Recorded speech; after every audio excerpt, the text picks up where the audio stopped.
Hello and welcome, my friends. This is your host, Mario Lanzarotti. Welcome to the Zenpreneur podcast. Today, I have a exciting, wonderful guest here. His name is Dr. Ardeshir Mehran. He's a visionary psychologist who made a profound impact in the field of mental health. He bridges entrepreneurial and business success and inner fulfillment. So, my kind of guy. He's armed with advanced degrees from Columbia University, and he's a pioneer bringing forward the theory you're not depressed, you're unfinished, which is also the title of his book. I'm really excited to dive into that. Dr. Ardeshir, my friend, welcome to the show. Great. Thank you so much, Mario Lanzarotti. I'm so honored to be here. I've been thinking about it all day yesterday. What a great show, great message, purpose, and hearing your life story is also very inspiring for me. Thank you. Thank you for having me here. It's an absolute honor, and I wanna dive in, and I'm very curious. Before we dive into what you stand for in the world, I want to know a little bit more about you, about the human being behind the glasses, Mhm. behind the face. How did you get to be the man that is now on this mission to helping entrepreneurs and business leaders Mhm. connect that inner fulfillment with that outer success? Great. Thank you. Great question. As a kid growing up, I was a kid who always asked the question that they were not supposed to ask. I was a curious George. There's a children's story in the U.S. that I was always curious why people behave certain things. Why his mom has certain look on her face? Why dad? There's a sadness. There's a sense of a melancholy to his face. And I was very curious and disturbed that people have a life, daily life, they go do what they do, but they seem Yeah. to have private conversations. And from early age, people would pull me aside, says Ardeshir, and they would confine with me. Things they would tell me and didn't understand why grown-ups are so messed up, why they always complain. And I was curious about that. When I went to graduate school, I got a doctorate from Columbia, triple majors. I have 4 masters, multiple degrees. I was trying to answer 2 questions. Why are people so depressed? Hmm. And why is depression so hard to heal? That was my own story.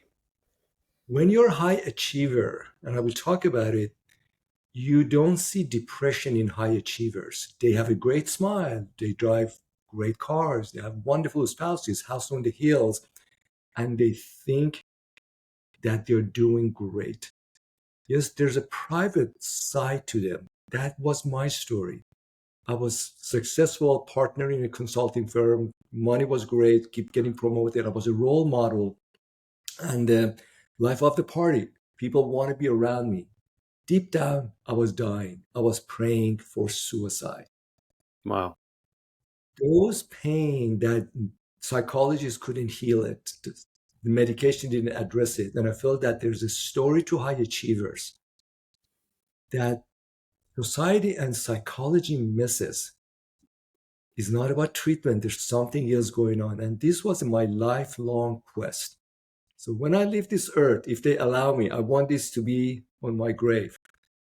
Ardeshir Mehran, he helped discover the cure for depression and ease the pain of millions. That's all. Hmm. Hmm. That's a beautiful story, and one I can definitely relate to. And in my own journey, over a decade ago, I was never diagnosed, but the symptoms that I experienced, and I'd love for you to speak into that in a moment, highlighted that I was going through a major depression while I was in an extreme high performance environment. I was on my way to becoming a Mm. pilot. And similar to you, I had these thoughts of suicide for about 2 weeks. They just kept coming and coming and coming. And I just didn't know what to do about it. And I'm curious, like, what does it look like in a high performer from your perspective when they are experiencing depression? Great, thank you. So, so I wanted to step back to answer your question, but also depression for means different things to people. Right. In reality, there are three categories of depression. One is that transitional depression. Things happen in life, tragedy, job loss, financial loss, your car get rear-ended, Yeah. burglary. So there are events happen that you go through a life transition. And basically depression, sense of, oh my gosh, there's a sense of loss, sense of grieving, sense of something you had was taken away. You lost it. You grieve for that. By and large, we come out of it. The other side, if you think about the normal curve, the other side is clinical depression. Clinical depression is when there's a prolonged sense of grieving, sense of longing, sense of you losing something, yeah, and sense of mourning. Basically, we go through body shutdown. We know from research, neurological research, that people who are depressed, they have very poor cardiovascular, gastrointestinal functioning in their body. And the hormonal aspects of their body get also compromised. So what happens? The body's cold all the time. The fingers are Ah. cold and the body feels sense of numbness. And when that happens, you have a hard time concentrating. You have a hard time energy. This is the time that people start to drink a lot, substance abuse, have infidelity, or do crazy things to, as a way to perk themselves up. Basically, body is going to shut down. It's basically you Mm. mimicking death. That's the time it's helpful to see a psychiatrist, medication as a way to stabilize the person. That's the clinical. It typically happens before pandemic, 20 to 25%. There's a bigger curve in the middle that everybody misses. That's elevated level of depression. Depression is about a sense of grieving, loss, and mourning that you lost something. There's part of you is not there. The way people talk in high achievers, when you're sitting like after work, deadlines are put aside. People talk in a language that someday I will do this. When I retire, I will do that. When I get my Ferrari, I will do that. There's a sense of Mm. waiting. There's a sense of, things are not that bad, but I'm okay. I could be Mm. better. When they breathe, there's a sense of, Mhm. there's a sense of searching for something. There's a sense of longing for something, and they don't Right. quite know what it is. It's the corner office. So my clients, they call me and says, Ardeshir, I want to become a senior vice president. I want to become a general manager going global. And I ask them, what is it you're seeking?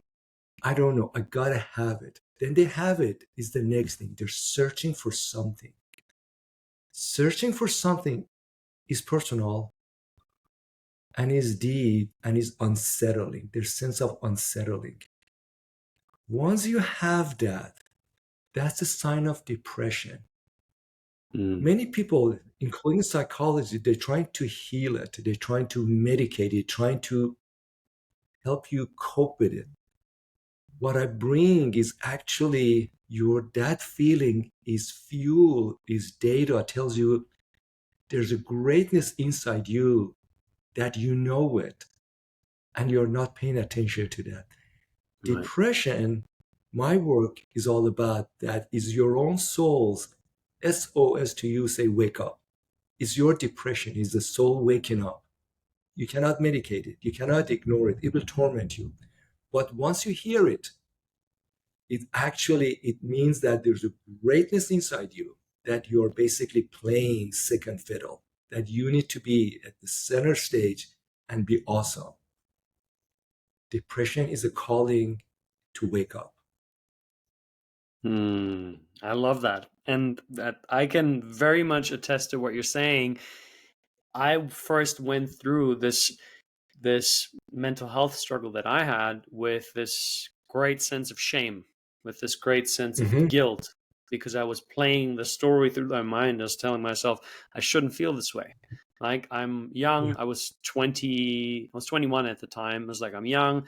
I have a girlfriend. I should be thankful for this career that I have, right? I have all these great things on paper that I should Mhm. celebrate, but yet I just don't feel that. I just don't connect with that. And so I was beating myself up for the way that I was feeling. And here you are presenting a whole new perspective on mental health and in regards to depression. You're saying it's actually not something that's bad, but it's actually an Yeah, opportunity. You're saying actually life is saying, wake up, it's your soul yeah, calling and saying, hey, you need to make a change. And this is your yeah. invitation for the change. Mm, Yeah. did you have a personal experience where you went through that and you heard that calling? And I'd love for you to speak a little bit more about that. Yeah, thank you, Mario. That it's a. I talk about it in the first two chapters of my book.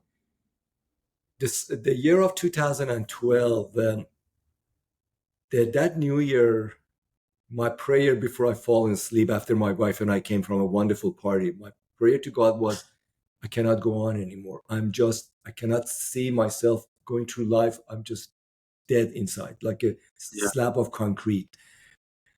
And I would go to work. I was an executive, and basically I was dead. I was flat, but I could fake it. I had a smile in my face. I exercised. I was doing crazy stuff. So really, buff body. Everybody said he's doing great. I wasn't. 3rd August, the third Sunday of August of 2012. On Sundays typically I get up at 6:30 and I journal. I always done that across forever. That morning, as I was journaling, I was trying to think, how do I heal my depression? I'm so tired. I can't go on anymore. How do I find energy for today? Around 6:30 or so in the morning, two questions popped into my head. Instead of asking, how do I heal depression? The question was, what is depression? In psychology, we assume we know depression. Ask, what is depression? And why is it so hard to treat depression? Mm, When I asked those two questions, suddenly there was this shift in my brain and all the knowledge that I had gained across the years that almost literally, I'm a visual thinker, so I have pictures, graphs, flowcharts, things that start to shape differently. And I remember from my very first few patients when I was doing clinical training in Bellevue Psychiatric Hospital in New York City, clients, my parents, then I realized that people who were telling me about their depression, separate from their symptoms, there was some sort of stories. They were looking for something. They were searching mm, for something. I wish I had this. I wish I had that. I wish I was less of this. Those stories start to create some patterns in my head. As I listened, and this lasted several weeks after that, that people were basically searching for something. We don't get depressed. We get depressed about something. We are searching for something. That search allowed me to go to a secondary exploration about what is it people were seeking, searching. And I started a whole comprehensive from biblical text, that throughout mankind, what people are searching. That was a revelation that when we are depressed, basically there's a structure to our depression. We just don't feel bad. We feel bad about certain things. yeah. If you figure that out, you can almost reverse engineer, go back to what was lost and finish what was not for you, not happening. So when people say I'm depressed, I tell them point blank, dear friend, what that really means, some basic human experiences for you Yeah. did not happen fully, or they were violated, or you just got a glimpse of that. But once you know what it is, you will go back and restore what was always yours. And Mm, for whatever reason, you didn't get them. mm, The journey of depression is claiming you, claiming your emotions, what I call emotional rights. So that morning put me on the trajectory of this work today to tell the world that there are things belong to you. These rights, emotional rights, parents didn't give it to you, society, teachers. They are yours, they're biological. Go claim them. No apologies needed. They're yours. They've always been yours. Hmm. Tell me, so when you were going through that phase, right? You were saying that you were a leader, a business leader on a Mhm. paper. I'm assuming your Mhm. career was looking great. You had probably opportunities, right? Yeah, yeah, What I often hear from entrepreneurs is they are somewhat aware that something isn't quite right, that they keep running into certain walls, and yet they are not making time for it. So I don't have the time, not right now, I'm too busy. And so what I have explored is that their reasoning is based upon, if I make time for my healing, it will sort of reduce my outcomes in life. I will do worse in life. And sort of like, it's either you have your well being or you have your success. And I'm yeah, curious, as you went through this transition out of that depression and you followed your soul's calling, yeah, what changed for you in the business sense? yeah, yeah. Thank you. Thank you. The question you raise for executives, that there is a restlessness. They know they need to do something. They Yeah, said, "I will get to it later." There's right. the let me dissect that, and I get to what to answer your question about what changed for me.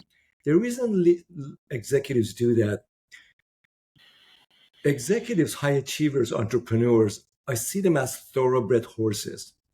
They are meant to run. They are. I run horses. The British riding. Thoroughbred horses are most magnificent. They are, all the other horses also, they're scared of them. They're because they're so powerful. They're so energetic. But those executives are like thoroughbred horses charging ahead on three legs. They don't know that actually they are not fully optimal, that they're only going to certain limits and they basically more or less are stuck. And the reason they do that, there's a fallacy, at least in Western world, about resiliency. We love resilient people. Resiliency means bouncing back, always hitting the wall, coming back and running forward, Right. and basically denying yourself. There's a Mm, notion that I need to go forward because if I stop, I will stay behind. right. What they don't realize that actually you are not going far enough. There's a lot more mojo in you. You Yeah. don't realize that. Why don't they do that? Because psychologists like me, we made learning about growth actually too complicated. We tell executives, go take meditation classes, yoga, go on retreat so you can find your true self. True self is very squishy subject. What does it mean? Make time for your family, make time for your healing, self reflect. So those things are not action oriented. And people said, I don't have time for that. I will get to it. Right. So part of that is the psychology, and I'm a psychologist. We made fulfillment kind of hard to understand to make it Mm, practical. What changed for me once I realized that? I realized I wasn't a corporate guy. I was in a wrong role. Literally, I was in a business transformation, culture transformation, organizational redesign. Great role, very successful. It was not my role. I was a healer. I was a corporate organizational healer. I'm a behavioral, I tell people I'm an organizational plumber. When there's a mess, I fix it for you. And for me, it was about the whole aspects of healing. Let's fix it. It's not that complicated. yeah. It's complex, not complicated. So I changed Yeah. role that there's a problem about how we heal. Let's dissect that, simplify it so it becomes everybody's knowledge. It's not that difficult. So gradually I pivoted, left my corporate world, start this business about people should know this essence of personal greatness and use it for yourself, for your family, for your school, for your workplaces, for your community. Mm. That makes a lot of sense because you're addressing people that are hyper solution orientated, Right. that That's right. are by their nature looking for problems that they can fix. And Absolutely. when things are not practical, I can just reflect on myself. Whenever anything isn't practical, I immediately dismiss it. I'm like, I'm not interested, because I'm not interested in cultivating thoughts about something that doesn't have a practical application.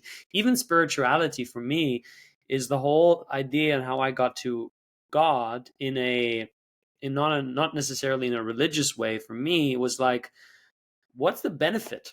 Why Yeah. should I believe in a higher power? And then I broke it down and I was like, well, a higher power, the idea of a higher power is this idea of the ultimate safety blanket. It's like, no matter Yeah. what I do in life, nothing can go wrong, because God's got me always. Even if I fall into the very gutter, God is there to pick me up. So I was like, Yeah. that makes a lot of sense to me, because now I have something that can hold me wherever I am in life. And it gave me so much confidence. It gave me so much power. It gave me so much drive, but from a healthy place, not from this like hustle and grind. And so I love what you're the context that you're bringing forward. I want to come back to the question, what have you seen shift for yourself as you removed yourself from the role that you didn't fit in, as you started to unleash your soul's desire? What did you find changed as you went through these steps? Great question, and I love the way you mentioned that once you believe in the in God and the sense of goodness of being, once you do that, realize life is series of body blows. We everybody experienced that, but at the core, it's good. You're okay. Yeah. Everybody has challenges that you can figure it out, work with others, and come through that. What changed for me, which was rather startling, and the reason I know this because since when I was later years in my high school, I kept journals, like journals like this. I don't know how many hundreds of them because that was my private reflection. Mm, From 2012, by the fall of 2012, my journal entries changed, literally changed. I have data. What changed? I woke up, my depression wasn't there anymore. mm, And I had years and years of suffering. Oh my gosh, I'm hurting. I'm struggling. I feel mm, dormant. And God, somebody save me. All the prophets, my childhood nanny, the dear teacher, I was begging for anybody, everybody. I'm hurting and I don't know why. Suddenly, the matter of a few months, things changed, the language changed. I tell people once you do this work, what you will see, you will wake up one day. You are not depressed, you are pissed. You do not want to waste time anymore. So, what changed for me, I became action oriented, solution oriented. This is not going well. What do I do about it? Power shifted to me instead of praying to God. Nature of my prayer, instead of asking God, show me the way, my prayer to God was, keep me steady. I need to do this. I believe in this. Guide me that I'm on the right path. Versus show me anything, save me. Feel that I have the power. I need help still. I need guidance, but it's me. Do the work, Ardeshir, versus waiting somebody to save me. So it was such a shift that was wow. scary. So these days I'm an entrepreneur, and I tell my wife and I that when you're an entrepreneur, everything is your fault. Your business goes well, doesn't go well. It's my job. I don't let depression hold me back. Because I have work to do. There are things I need to figure out. Other people have. Get on the horse, figure it out. So I'm really into things that get things done, get work done. I'm in that space right now. Yeah, that's amazing. And I really appreciate what you said about how the way that you communicated with God went from please help me, please save me, to Yeah. show me the way. I'm ready. I believe in this. Yeah. Right. And the way that I Yeah. look at that is there's two types of consciousness. There's the victim Yeah. consciousness and there's the creator Yeah. consciousness. And the victim Yeah. consciousness is like, please, please, please, please, please, somebody help me, somebody save me. And I love. you remove that and you went into, yes, it's difficult, yes, it's challenging, yes, it's going to be painful, but I don't care, I'm ready, come on, show Yeah. me the way, give it to me, right? You're calling it in. And I think that if you apply that perspective, that approach, that state of being to the world of business, that's literally how you become unstoppable, because nobody, like you said, nobody gets in your way anymore. You're not waiting for something outside of you to be just right or perfect. You're Yeah. deciding Yeah. and you take Yeah. charge. And I think that is a quality that business leaders, no matter where they are, no matter what point they are in their career, can really use. That's right. That's right. This is so interesting. You mentioned you become unstoppable. So I don't want folks listening to this call get the wrong impression. My body is regenerating itself. So I go to the my hair cutting and the old fashioned the haircut and says that Ardeshir, your hair turning black again. Hmm. So my body, I'm healthier. I run crazy marathons. I do swim in San Francisco Bay because I have such a sense of energy, of life and zest. And I to the point like people says, "Are you sure you're thinking about retirement?" I'm saying that I don't know what that word means anymore. I will retire when I take my last breath. I just love what I do. I'm doing it till I'm taken out of circulation. So just like I found me and I realized I'm supposed to do things on this earth while I'm still breathing, and Yeah. nothing will stop me except the chairman of the board. Yeah, yeah, and you summed that up perfectly. The sense of being unstoppable is not to be confused that you're not going to have a low moment. You're not gonna. It's not that you're never gonna fall down. You're never gonna not doubt yourself. Like these parts are, I find, part of the human experience. They're always there. Yes. It's what's your relationship to it. Like you may encounter moments of depression, but maybe that depression used to swallow you whole for 2 months. Now it might be 2 days. And you have a That's process right. in place where like just for me, for instance, I remember like last week I flew a 20-hour flight. I flew from New York to Cape Town over Paris. And as I was flying, one of my closest mentors and brothers passed away. And that hit me quite hard. And I could Mhm. feel how my body was reacting to that. My body was starting to shut down. I could start like I was becoming very nasal. My ears would like the Mhm. pressure would go up, and if it was me 6 years ago in New York City, I would have popped a few pills and said, whatever, don't have time for that, just push through. And then what would have happened is at some point later on, I would have had a crash, probably over the holidays at some point, where I would lie down in bed for a week with fever, shivers, the whole thing. But at least I could then tell myself, this is anyways unproductive time that I'm not using. And so now what I did, I was like, I listened to my body and I slowed down. I said, Yeah. okay, instead of hitting the gym, I'm going to do some gentle yoga. Instead of working 10 hours, I'm going to work 2 hours or 3 hours. Instead of going to Nice, see nice. people, I'm going to sleep longer, right? So I'm adjusting. And because of that, now guess what? I'm much, much better, right? You can still hear my voice a little bit, but I'm physically on a way better and mentally much clearer. And I'm wondering, what does your process look like when you notice some of those things come back up? How do you respond to that now? That's beautiful, Mario. So people have asked me, Ardeshir, what the heck you mean that depression goes away? You mean you don't get depressed anymore? I said, actually, I do get depressed, but is when I sit down and listen to it, it basically comes to two things. One is that I'm playing a small, that there's something I'm doing and I know I can go further. I have it in me. I'm being hesitant and I've been trying to be safe. And deep down, somebody says, dude, that's not you.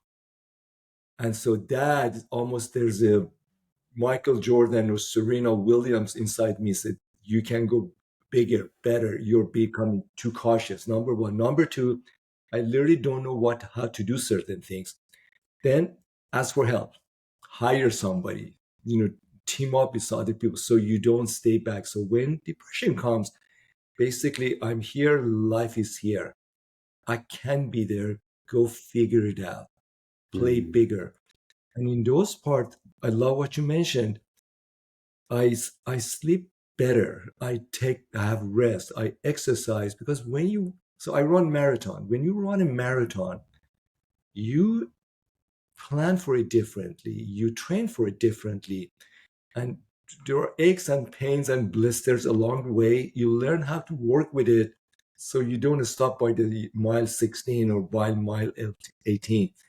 Mm. And so you go the distance to finish the race. So when depression comes, it means that basically I'm not playing to my talent, to my calling, and just figure it out. Be there, be present, go through the body blow, but finish the work, and then go to the next stage, to the next stage.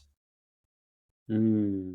That is so amazing. I love that. I've never heard that before, that when when you're experiencing depression, is actually and I'm paraphrasing, your soul telling you, hey, you're playing too small. You're meant for bigger things. You're meant for a bigger relationship, a bigger opportunity, a bigger mission. And now that I reflect on that, it makes now, like, I just shared this with somebody the other day. I said, one of the reasons why I do what I do is because I see it as my life insurance. Like, the last Mhm. time, I had two major mental health challenges in my life. The first one was when I was becoming a pilot. I became severely depressed. I was in chronic back pain, and I contemplated suicide. And then a year later, after that, it was emotional abuse from a person that I lived with at the time, that led to drug abuse, and that was another downfall. After those two times, I never ever experienced any major mental health challenge that lasted for more than a few days. And I was Yeah, like, yeah, what did I change? And I was like, the yeah, thing that I changed, now that you say it, is I went all in with my purpose. And yeah. I have days where I have 5 coaching sessions in a day, and it's a group, it's a one-on-one, Mhm. and I'm high energy and I'm showing up.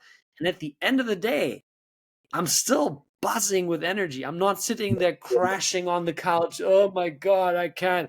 I need to sleep like 10 hours tomorrow. No, it's like I'm high energy. And this makes so much sense. And have you done any sort of research into the biology? Like, what are the effects on when you're living on purpose, when you're activated, when you're answering the call to destiny? Have you done any sort of research into what happens with your body on a biological level? Yeah, yeah, thank you. And that's such a great question because what I'm always asked is about the efficacy of the medication for depression, anxiety, the same thing with magic mushroom, psychedelics. So when we, Yeah. let me answer you, like when you go to performing art, you go, you're acting out the role, it's a vibrant role, it's an exciting role, or you play a role of somebody who's unhappy, is angry, resentful. What happens, all those actor actresses, what they say when they play the role, after that, that residue of that role stays with them. If you play the role of a boisterous king or jester, like happy, they go home, they're different. So when we assume a role, we go into role, our body chemistry changes. Instead of dopamine, like in happy hormone, we may produce cortisol or adrenaline as a way for us to be certain way. Over time, Yeah. if you stay in one or the other, our brain cellular structure of the brain also changes as a way to adapt. This is neuroplasticity. So what happens when you live on purpose? And purpose basically means you know what you're doing. Doesn't mean everything is beautiful, is joyful, you figured it out. Basically, you're doing something, you're staying focused, but there's a momentum. There's a motion forward. You're purposeful, you're focused, you're connected. Your body mobilizes for you to be that way. Your Mm. gut, your hormonal system focuses you to be that way. And when you do that, Yeah. your brain changes to for you to be that way. So the whole entire being, even your heartbeat, heart rate, everything focuses on that. So part of the journey of healing is the journey of doing. So when we heal, healing is actually doing. There's a lot of personal reflection, journaling. It's good, it's not efficient. Why is that? This is going to the science. Somehow there's a misperception in the science about the essence of the brain. We think that because we think something, that means the same thing as feeling. Feeling is not in the brain, feeling's in the body. Brain doesn't feel Right. anything. Brain remembers, processes, organizes, synthesizes. Emotions are in the body. And Yeah. body only knows one thing. Body doesn't know words. Body only resonates with action, doing something. Say something, do something, you scream, please, don't go, stay with me, I love you, I hate you. Mm. Body needs action. When you do that, brain and body connect. Brain looks at the body and the movement, and brain trying to take picture of that. So the journey of healing, the journey of purpose is actually, there's a verb, is the verb in that, is the doing something. So when you do that, body generates different level of hormones to sustain you, to motivate you going forward. So the work that I Mm. do with clients, behind me, you see it's a longer room. When people come here, instead of sitting one-on-one talking, we actually standing up. Share with me how you're feeling. Show me in the body when you're angry, when you're hurtful. Like show me, because your body knows it, feels it, and then you do something differently. Because that's how we become whole, and that's how brain remembers the journey of healing, because you're acting on it versus just thinking on it. And that's the reason traditionally Yeah. therapy would last months and years, because we would just reanalyze the same thing. When you act on it, therapy can be very quick, matter of 5, 10, 15 sessions, and you're good to go. Yeah. Yeah. That's so true. And I've always come back to the saying that says the mind thinks, the body knows. All right? The body always Absolutely. tells the truth. And one of the cues when I talk to people and when I work with people, I look at their physical cues. When I ask them, how are things going? How do you, how did the meeting go with the investor? How did the meeting go? How did the sales call go? Yeah, yeah, pretty good. Yeah, I'm all right, all right. And I see them look away. I Yeah. know that there is an emotion that they're not willing to No, feel. There's something that that's they're right. like, no, I don't want that. So then I go, what is that? And then they're like, what do you mean? And I say, well, you just looked away. Why did you look away? Was there somebody standing next to you? It's like, no. I was like, well, why did you look? Oh, I don't know. Well, let's explore that. And then all of a sudden they get to realize that, oh, I actually feel ashamed about the words that just came out of my mouth. And then that Yeah, shows yeah. the relationship they have with that. And so I think what you're bringing forward here is profound, and it's really, really, really, really powerful. I want to also get to know more about the Bill of Emotional Rights, because that was really, really piqued my interest. I looked at it on your website. I know you write about it in your book. Tell us, what is it and how can we apply it? Wonderful. Thank you. So, Bill of Emotional Rights, so let me ask you, or your listeners, that tell me about emotional struggles. What do you know the sources of that? So people will give a long list: anxiety, burnout, sadness, fatigue, Right. depression, obsessive compulsive. The list is long and significant amount of Mm. research over decades, centuries. If I ask a different question, tell me about what does it mean to be emotionally healthy? Mm. Suddenly, people give me a blank stare. Being community, being loved, being healthy, eat your vitamins. And people may talk about Maslow's hierarchy of needs or Viktor Frankl's about man's search for meaning. There's a scientific gap we have. That August of 2012, what I stumbled upon was that there are emotional needs. These are cradle to grave. We all have them. And when you look at literature across different fields of science, poetry, music, and in fact, in my book, I have for every chapter, I have a Spotify playlist of music that people talking about certain emotional rights, and nobody taught us about that, but it's all around us. So these needs, we are born with them and we are meant to experience them. And that's the essence of our healing.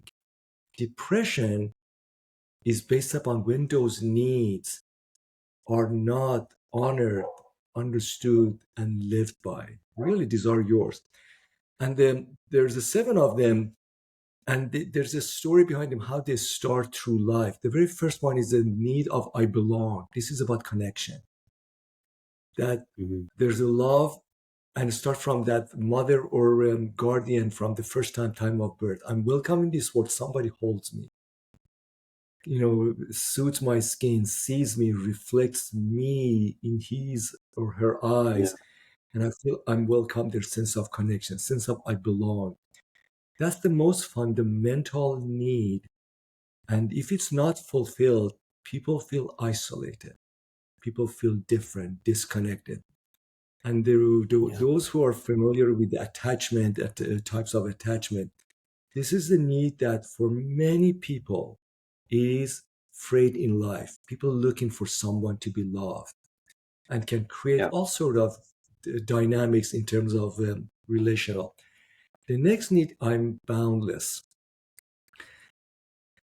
By the time industrial revolution happened and we came from fields and farms and land to cities and factories, we became basically talking heads. The whole term of mental health is actually scientifically incorrect. There's nothing mental, it's the whole being. So we basically became disconnected from our bodies. And Yes.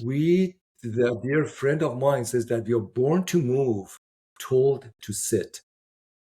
We know from Hmm. research, Wow. research that, yeah, that when we do, you go to, you're doing brainstorming session, product development session, it's much more effective. Ask people, put a paper on the wall, people walk around the room. Give them a pen to write, to move around, to talk to each other versus sit around the conference table. You get more data, better data, and more creative breakthrough ideas. This is about being in nature, using our entire body in expression. That's the reason that a lot Mm. of ADHD, so-called ADHD kids in school, they have energy. We told them to sit and put your hand down and just verbalize. This is allowing movement, allowing expressions. The next need is sense of I'm complete. There's a fallacy. Many people, including me, we fight yesterday's war. My mom did this. My parents did that. Children of trauma, children of sorrow in the past. What we are learning from the research coming from trauma centers, from clinical work, there's no such thing as past. Our brain remembers things, but the experience of human being is always happen in the here and now. So the Yeah. way that I do therapy right now compared to 10 years ago, instead of the 10 years ago, I said, what brought you here, Mario? Tell me about your background, your childhood, your parents, the sorrow you bring. What we know is irrelevant. You are here at this moment, and all your life is present in this moment. And the same way you mentioned, somebody said, how was the meeting? And you said, meeting was great, but you looked the other way. Bring with this moment what is coming up for you. What are you noticing in your voice, the energy, the movement, the screams, the hurt, the sorrow, the tears? then you can go back and find out what happened, but the healing reporting happens in here and now. So go into the literature or the work of leadership development, all this past looking 360-degree feedback, performance review 6 months ago, what you did, scientifically, they're irrelevant. Life happens in this moment. Healing happens in this Yeah. moment. Recreation happens in this very moment. And once you do that, you can claim in a small doses your life as it is. The next one is the need I matter. This is about whether you live uptown, you live downtown, you live in this country, in that country. There's a dignity, honor, and a sense of being around the table bestowed upon you. Everybody has it. Having come from corporate environment, there are so many people are invisible. You go to a conference room, nobody turns around and says, "Hey, Barbara, hey, Brian," welcome them. There are people Yeah. unseen. We know from research in the US, all those mass killing, typically they are men, young men. What cuts across all of them? They felt invisible. In their Yeah. act of violence, they were saying, "Take notice of me."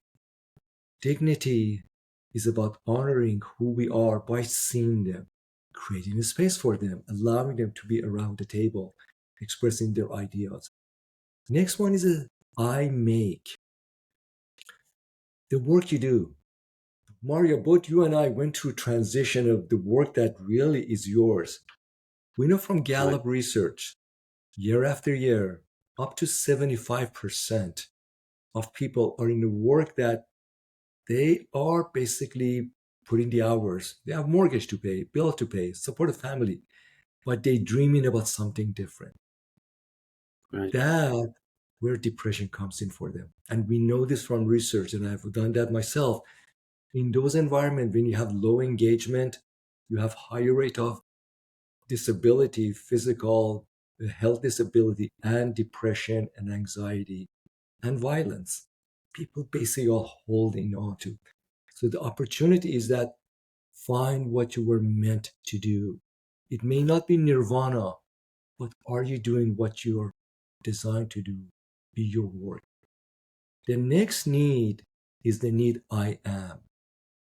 I am is Mm. about your soul's voice, about what you say. Is this what you believe in and is your unique identity? The way I came across this was interesting that it started about 10, 12 years ago. I would work with senior executive men and women. And I realized with women, when they meet with me, there was a quality to their voice. It almost like was raspiness. It was coming in. I would say that, "Tell me about your voice. I'm noticing something." And we talk Yeah. about tightness around their throat, about their mouth, sometimes thyroid, tightness around back shoulder. So it was Yeah. the voice coming out, and they were trying to make it fit in, to be pleasant. At time it was monotone, and they would invite them, "What would it look like if you were trying to express yourself?" Then the voice at time become like a voice of a young girl trying to be sweet, to be pleasant. So it's about finding your true voice that you need to say it. For men, a lot of time they overshoot. They become strong, and I need to say something versus what is your voice of self-confidence. And you see that a lot of, like in the YouTube that the man goes in and really like a bullhorn that what is the voice of your belief, your heart. So the work that I do with folks, that there's a voice inside you that is unashamed, is not hesitant. You believe in it. Let it come out because that's your soul voice somewhere along the line of your life. It was criticized. You held back to fit in. That will set you free. Doesn't mean your idea is the good idea. Could be a lot of times the worst idea. That doesn't matter. You can figure out the idea, but your voice, find it Yeah. because that belongs to the world. The last one is the need I soar. Behind me on the flip chart, Mario, is the statement by Maya Angelou from her book, I Know Why the Caged Birds Sing. The saying is that there's no greater agony than bearing an untold story inside you. 8 billion people, 8 billion story. And so people who do the work with me, they get mortified that I know I have a story. I don't even know where to start. I'm not just a number. You have a story. Everybody does. Once you find it, you become unstoppable. And that story shifts, Yeah. grows over time versus a story of you by the time you get your last breath. That's your gift. That's why you're Yeah. here. You've been on the journey, Maria, to find it. And once you do that, everything falls into place around your story. That is about why you're here on this earth. That I know what's going to be in my tombstone, and nothing will get in my way. I have a lot of struggles, but nothing will get in my way. And so the way this works at any time in your life, those needs play different dynamics. Right now, dear Mm. listeners, usually there are three things at play. There's one story, one need that excites you, mystifies you, calls you, oh my gosh, that's my true north. There's one need that is sorrow, is messy, it feels dormant, it says, I don't know, it brings hurt. And there's one need that gives you stability, is your backbone foundation. For me, I soar. I'm a journey to alleviate depression for people in this world as long as I'm alive. That calls me. The one that gives me torment is I make. I'm building a new way of therapy, new way of coaching, new way of healing is new business development. So I've a lot of figuring out, how do I do this? How do I scale? How do I bring my message? But I'm thinking other people have figured it out. Get real, figure it out, Ardeshir. The one gives me stability. I belong. My family, my wife, my son, my golden retriever, brothers, sisters. That's my tribe that gives me stability so I'm not isolated. So at each time, focus about what calls you, what brings you sorrow and heaviness, and what stabilizes you, and work with those energy and always follow the energy. There's a wisdom to energy. Mm. They will guide you forward. Yeah. Wow, that was amazing. And we are approaching the end of the conversation. We have a few more minutes left, and I'm curious, out of all of the needs that you have just displayed, which one do you see nowadays the most often that is missing in entrepreneurs? Beautiful. There are two things. One is a sense of need of I belong. I Yeah, What I see in entrepreneurs, there's this great deal of isolation and loneliness. yeah, That and the way you know it, that they have a hard time to be alone, and when they're alone, they're busy. They do something. yeah, There's sense of connection that whether they was raised or a sense of I need to get more work done, very task focused. There's a sense of the that connection and I belong that is not fully nurtured. The other one is the sense yeah. of I am. I am is about soul identity. A lot of Mm, entrepreneurs, they confuse the sense of your conviction of your belief versus my product, my project, my startup. That mm, there's a voice of your soul, of your belief that is you. It's not your product. What do you stand for? What do you believe in? So what happens, they ask them, tell me about you. They talk about their project plan, their investment, about their timeline. Tell me about you. That is a question that they hate. They talk yeah. about their business. But tell me, like if I ask Mario, tell me about you, who you are. Entrepreneurs hate that question because they Mm, see themselves as the product of their business versus tell me you as a yeah, person. So I yeah, belong in a sense of personal identity, you as a man or woman. yeah. And that's exactly what I see as well. This is that I see so Mm. many entrepreneurs that are really operate as lone wolves, more Yeah, so men. Yet what I'm also seeing more and more is women that are leaning yeah, into the masculine drive, that also go into the that's right. isolation. And Yeah, I remember the moment many years ago, a coach, when I was going through an NLP master training program here in Cape Town, and the coach asked me in a one-on-one, she's like, who is Mario outside of his business? And nice, I nice, stopped and I thought about it, and I had tears running down my face. And I was like, I can't answer the question. I was like, I haven't even nice. thought about that, because I'm so much in I soar, in my mission, my impact, and then I was like, well, who's Mario outside of that? And so I had built this persona of Super Mario, no pun intended, Yeah, right? This Mr. Unstoppable, and so I had to retrain myself, recondition myself, and I'm still in that process of presenting myself as me, yeah, as Mario who is about love, who is about humor, who is about joy and fun, and playing in nature, and just like joking around and connecting with people on a heart level, and then leaving the business aside. And that's a challenge for me, right? Because I'm so much yeah, about that I soar.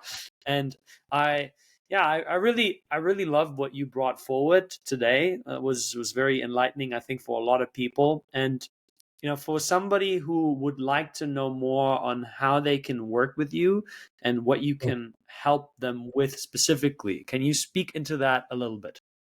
Yes, please. So if you go on your search ardeshirmehran.com, you will get to read about me, my website, and I have a YouTube channel that you can get to hear each one of those emotional rights with detailed examples and the science behind it. So you can learn, just do search with that. Then my book is available, and when it came out in end of May this year, it became an Amazon bestseller within 3 days in multiple categories, and it's already sold a number of countries. And You can review their ratings and reviews on Amazon. To work with me, just reach out to me. And the people that I work with are basically leaders, high achievers, and entrepreneurs. And the key message is that we don't need to sacrifice fulfillment for achievements. You can have them both. Being Yes. achieving slowly, at certain point, it catches up with you. And the emotional right says that we are all wired to have a fulfilled life. We are designed for that. We don't need to sacrifice it. You can have the tension between fulfilled individual and a very highly successful individual. You can manage that tension as to really go further in your life. And then the last message, if you're dealing with anxiety, depression, suicidal thought, that means that the way you're living right now has passed its expiration date. There's nothing wrong with you. There's nothing wrong with you. Just the way you're in old habit and self belief that is not serving you anymore. It's the time for Mm, simple and purposeful redesign of your life to go further. beautiful. Dr. Ardeshir Mehran, thank you so much for being a wonderful guest on the Zenpreneur podcast. I will be sure to add all of the links in the show notes. I highly recommend that you connect with him. What he talks about is profound. I take a stand for that, and without beyond the shadow of a doubt, this kind of work can help you excel in all areas of life, and most importantly, it can give you access to that deep inner sense of peace that is Yes, worth more than anything else in the world. And you get to have it on a consistent long-term basis. So I love your work. I'm a fan. I'm going to get your book for sure. I want to read it. And I'll let you have the last word of the show.